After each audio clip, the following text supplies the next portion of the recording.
শর্মিষ্ঠা বলছি। বেশ কদিন হলো সন্ধ্যাবেলায় কালবৈশাখী ঝড় হচ্ছে, তাতে একটু ওয়েদারটা ঠান্ডা হয়েছে, বেশ ভ্যাপসা গরম পড়েছিল।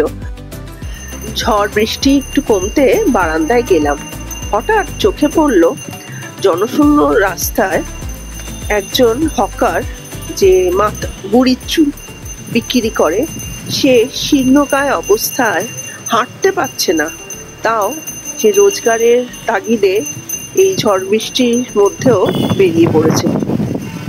বৃষ্টি কমেছে বটে, কিন্তু হাওয়ার দাপট এখনো আছে। দেখুন সামনের ডালিম গাছটা কিভাবে দুলছে।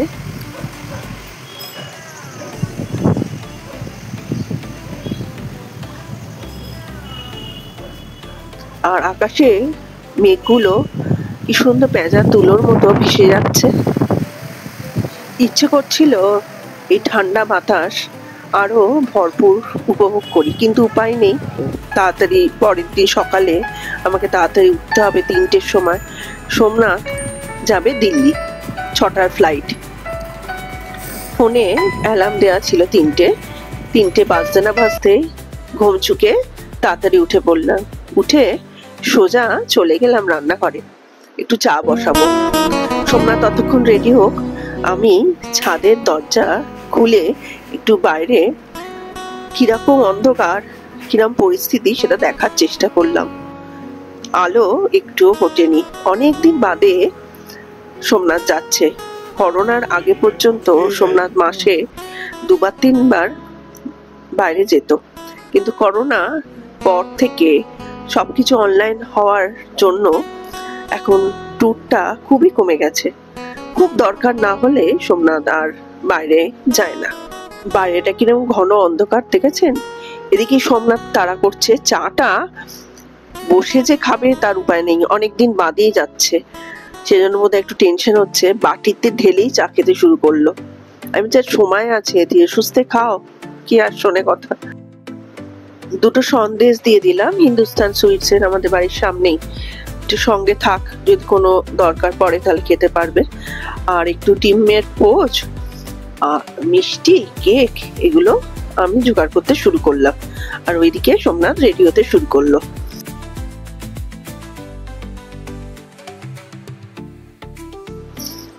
তিনটে 35-এর মধ্যেই সবকিছু রেডি করে সোমনাথকে দিয়ে দিলাম।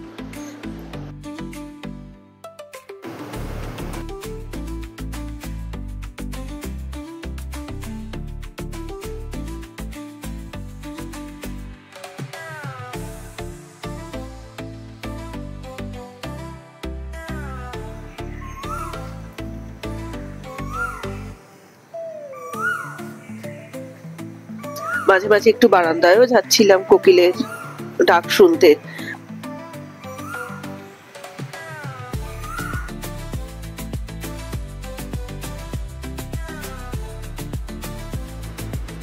বারান্দা থেকে এসে দেখি সোমনাথ রেডি। সোমনাথকে আমি বললাম, তুমি যাচ্ছ, যদি সময় সুযোগ পাও তাহলে আমাদের চ্যানেলের জন্য একটু দিল্লি, তোমার অফিসের কাছাকাছি তোমার যেখানে মিটিং, সেখানে সামনে কিছু ভালো ভালো যে নামকরা প্লেস আছে, যেটা যদি একটু ভিডিও করতে পারো ভালো হয়, তাহলে আমাদের ব্লগে দেব। তখন সোমনাথ বললো, আমি চেষ্টা করে দেখব। এবার ওলা উবের করে যাবে, আমাকে তো গাড়ি আমি চালাতে দেবে না, আমি গাড়ি চালাতে জানি। আমি বললাম, বললেও শুনবে না। যাই হোক, সেটা একটা ঘটনা ঘটেছিল। সে একদিন বলবো, অ্যাক্সিডেন্ট হয়নি, কিন্তু সামনে বাচ্চারা চলে আসাতে খেলতে খেলতে আমি একটু ভয় পেয়ে গিয়ে ফুটপাতের উপর গাড়ি তুলে দিয়েছিলাম, কিন্তু সামনে একটা বিশাল গাছ ছিল, তার আগেই আমি ব্রেক কষেছিলাম, খুব জোর বেঁচেছিলাম। তারপর থেকে সোমনাথ আমাকে আর গাড়ি চালাতে বারণই করে দিয়েছে, যে দরকার নেই। আজান শুরু হয়ে গেছে। বারান্দায় গিয়ে একটু দেখছিলাম গাড়ি কখন আসে, দেখলাম গাড়ি এসে গেছে। তো সোমনাথকে এসে বলাতে সোমনাথ তাড়াতাড়ি করে নিচে নামলো। এই রামকৃষ্ণ সারদা মায়ের ছবি যেটা দেখছেন, সেটা সোমনাথের দাদুর আমল থেকেই আছে। ওনারা যখন বেরোতেন তখন এই রামকৃষ্ণ সারদা মায়ের মুখ দর্শন করে যেতেন। এখনো সেই রীতি আমরা মেনে চলি।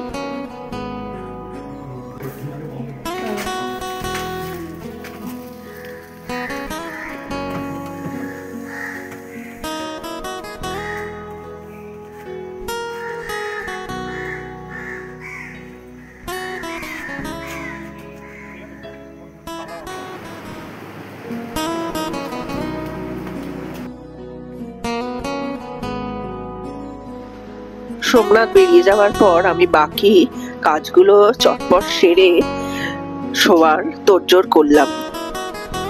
এদিকে সোমনাথ পৌঁছেই আমাকে, আমি যে বলেছিলাম যে ভিডিও পাঠাতে, এয়ারপোর্টের ভিডিও, কলকাতার এয়ারপোর্টের ভিডিও, তারপর নেবে দিল্লির এয়ারপোর্টের ভিডিও, সবই আমাকে ফরওয়ার্ড করলো। আমি সেগুলো আপনাদের সঙ্গে ভাগ করে নিচ্ছি। এটি কলকাতার এয়ারপোর্ট যাওয়ার সময় একটু ছবি তুলেছিল, ভিডিও করেছিল, সেটা পাঠিয়েছে। দিল্লির ওয়েদার ক্লাউডি ছিল, তো যাওয়ার সময় বলেছিল ছাতা নেব। আমি বলছি না না, ছাতা নিতে হবে না, বৃষ্টি বৃষ্টি হয় না, দিল্লিতে হবে না। ও মা দেখুন, দিল্লিতে নেবেই দেখে ঝড় বৃষ্টির প্রকোপ। এমন ঝড় বৃষ্টি হয়েছে, অনেক গাছও নাকি পড়ে গেছে। আমার জন্যই ছাতাটা নেওয়া হলো না, যদিও অসুবিধা হয়নি।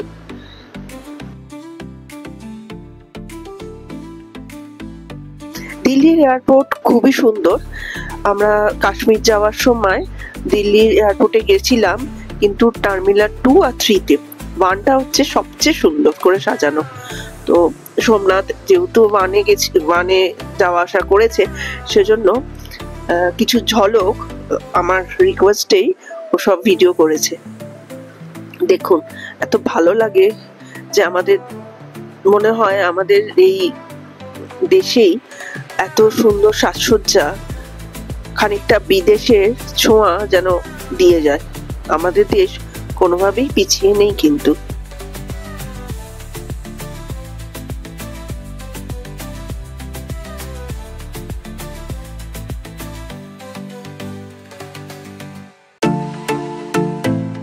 এদিকে কলকাতার অবস্থা হচ্ছে, সকাল সকাল আমাদের কাজের মেয়ে এসে গেছে, সুজাতা, সে ডাস্টিং শুরু করে দিয়েছে। আমিও নিত্যদিনের কাজ শুরু করে দিয়েছি। এই মানি প্ল্যান্ট গুলো যেগুলো দেখছেন, এগুলো 2 দিন অন্তর আমি জল বদলাই, সেগুলোই আজকে বদলানোর দিন। দেখুন, আগের রাতে যে ঝড় হয়েছিল, টবটা ভেঙে গেছে। কি উপায়, এটা ঠিকঠাক করতে হবে। দেখুন কিভাবে ঠিক করলাম। টবের ভাঙা অংশটা জোড়া লাগিয়ে একটা ফিতে দিয়ে বেঁধে দিলাম, আর গাছটা যাতে আর ঝড়ে না পড়ে যায় সেজন্য ছাদের রেলিং এর সাথে বাঁধলাম। আমার নিত্যদিনের ব্রেকফাস্ট হচ্ছে মুসলি, তাতে একটু কলা কুচিয়ে দিই, আর খেজুর, আর মুসলি, আর ঠান্ডা দুধ। আমি গরম দুধ খাই না, ফ্রিজে ঠান্ডা দুধ। এটা আমার নিত্যদিনের ব্রেকফাস্ট।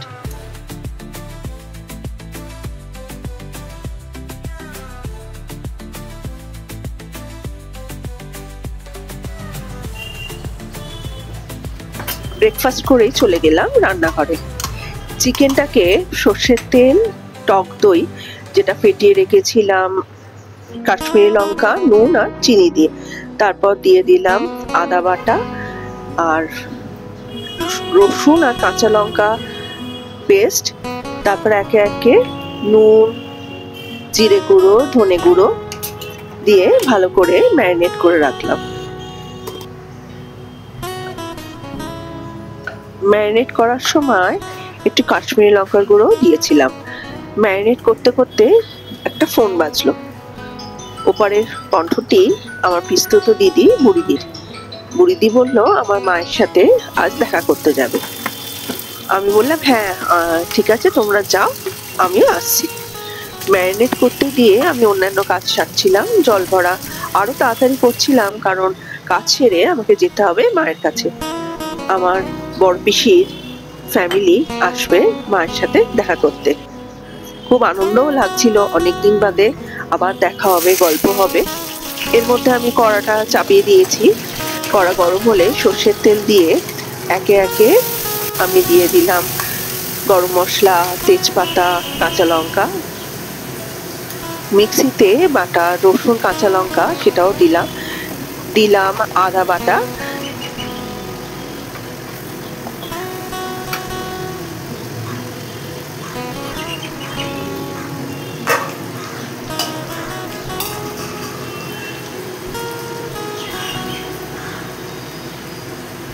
তারপর পেঁয়াজগুলো কুচি কুচি করে কাটা ছিল সেগুলোও দিলাম, ভালো করে নাড়াচাড়া করলাম, বেশ কষাতে শুরু করলাম। আস্তে আস্তে অনেকক্ষণ টাইম কষিয়ে ম্যারিনেট করা চিকেনগুলো দিয়ে ভালো করে কষিয়ে আবার ঢাকা দিয়ে দিই।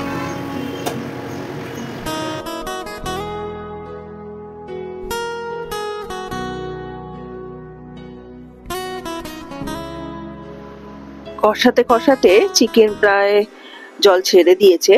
এবার আমি চিকেনকে একটু প্রেসার কুকারে দেবো। প্রেসার কুকারে দিলে বেশ চিকেনটা ভালো সফট নরম হয়, খেতে ভালো লাগে।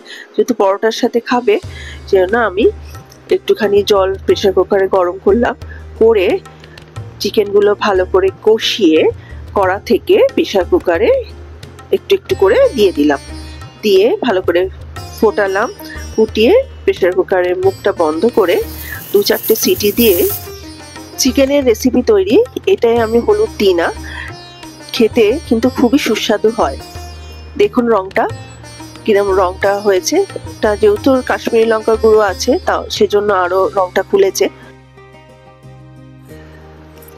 এত বছর বিয়ে হয়েছে, আমি শুনতাম দিল্লিতে গিয়েও সিডি ফোর্ট রোডে একটি অ্যাপার্টমেন্টে থাকে। আপনাদের সঙ্গে সঙ্গে আমিও প্রথম দেখছি কি ধরনের অ্যাপার্টমেন্টেও থাকতো। এটা শুনতে অবাক লাগলেও ঘটনাটা কিন্তু সত্যি। এটা হচ্ছে নেহেরু প্লেস মার্কেট। ইলেকট্রনিক জিনিসের জন্য খুব বিখ্যাত। কলকাতায় ফ্যান্সি মার্কেটের মতো খুব কম দামে অর্থাৎ সস্তায় ইলেকট্রনিক জিনিস এখানে পাওয়া যায়। এটি হচ্ছে নেহেরু এনক্লেভ মেট্রো স্টেশনের নিচে একটি ফুড কোর্ট। এখানে আইনক্সও আছে। সোমনাথ তার কাজ সেরে আমার রিকোয়েস্টে এই জায়গাগুলো গেছিল আমাদের এই ব্লগে, যাতে আপনাদের সত্যি এই জায়গাগুলো একটু ভাগ করে নিতে পারি।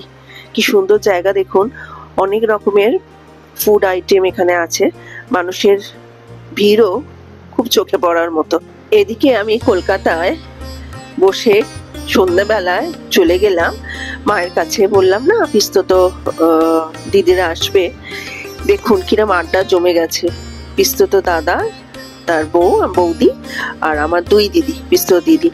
আর বুড়িদি হচ্ছে আমাদের সবচেয়ে বড় দিদি, এবং এর কথা আমরা শুনতে বাধ্য থাকি।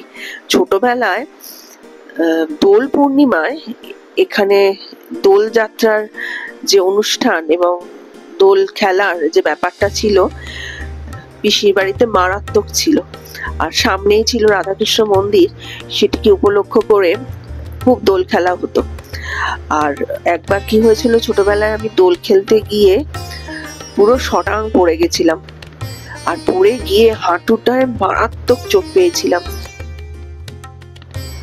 ঘড়িতে প্রায় রাত 12:30 বাজতে যায়। সোমনাথ বেল দিল, সোমনাথ এসে গেছে। সারা দিনের জার্নি, সত্যি সেই সকাল কখন বেরিয়েছে, এতক্ষণ বাদে এলো। যাই দরজাটা খুলে আসি। ওর কাছে আমি চাবি ছিল, ও দেখলাম উঠে এসছে।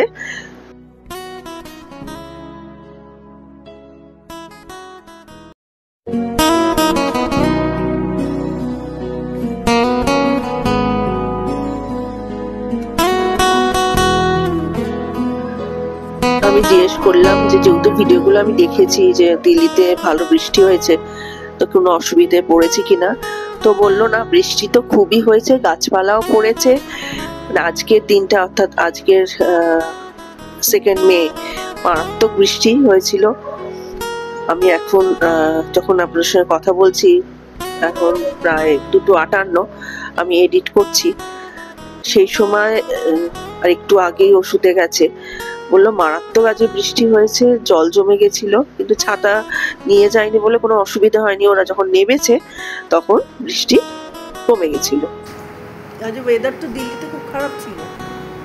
আমি যখন গেছি যখন খারাপ আর নেই, তখন তো যা হওয়ার হয়ে গেছে। কিন্তু এয়ারপোর্টে যে নামলে সে বৃষ্টি হচ্ছে। হ্যাঁ, বৃষ্টি, বাইরে এতখানি জল, রাস্তা অন্য জায়গায় ঘুরে যেতে হয়েছে। প্রচুর গাছ, দিল্লিতে মনে হলো যেন আমফান হয়ে গেছে, এত গাছ পড়েছে। এত গাছ পড়েছে দিল্লিতে ভীষণ গাছ আছে, ভর্তি ভর্তি গাছ, আর ভর্তি ভর্তি গাছ পড়েছে।